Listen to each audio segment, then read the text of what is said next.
India ఇంగ్లాండ్తో జరుగుతున్న oval టెస్టులో ఎన్నో నాటకీయ పరిణామాలు చోటు చేసుకుంటున్నాయి. 204 పరుగుల ఓవర్నైట్ స్కోరుతో ఆట ప్రారంభించిన టీమిండియా మరో 20 పరుగులు జోడించి ఆలౌట్ అయింది. కరుణ్ నాయర్ 57, 109 బంతుల్లో, సాయి సుదర్శన్ 38, 108 బంతులతో టాప్ స్కోరర్లుగా నిలిచారు.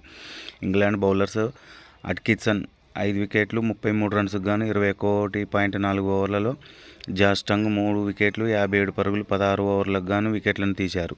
అయితే తర్వాత బ్యాటింగ్కు వచ్చిన ఇంగ్లాండ్ బ్యాట్స్మెన్ టీ20 తరహాలో రెచ్చిపోయి ఆడారు.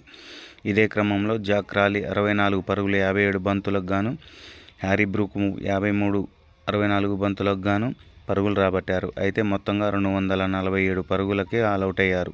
23 పరుగుల స్వల్ప ఆధిక్యం సాధించారు.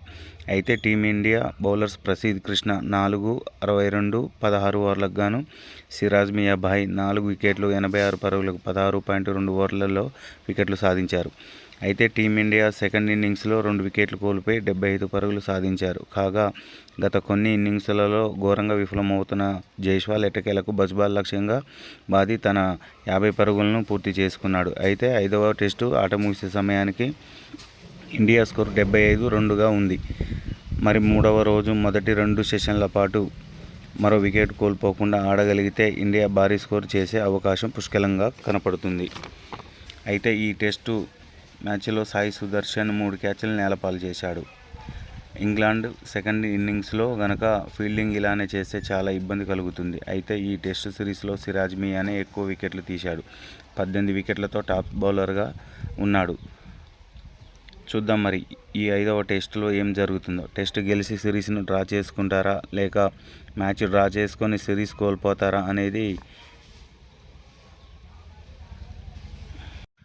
అయితే ఇంగ్లాండ్ ఫస్ట్ ఇన్నింగ్స్లో 96 పరుగులకు 1 వికెట్ కూడా కోల్పోకుండా పటిష్ట స్థితిలో ఉంది.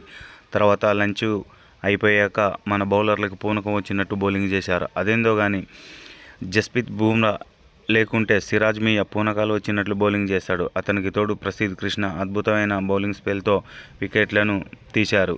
తద్వారా 247 పరుగులకి ఇంగ్లాండ్ జట్టు ఆల్అవుట్ అయింది. 23 పరుగుల స్వల్ప ఆధిక్యాన్ని కనబరిచారు. సో ఫ్రెండ్స్, ఈ వీడియో కనుక మీకు నచ్చినట్లయితే please subscribe my channel and మీ విలువైన కామెంట్ని కామెంట్ బాక్స్లో కామెంట్ చేయండి. మరొక మంచి వీడియోతో మళ్ళీ కలుద్దాం. జై హింద్.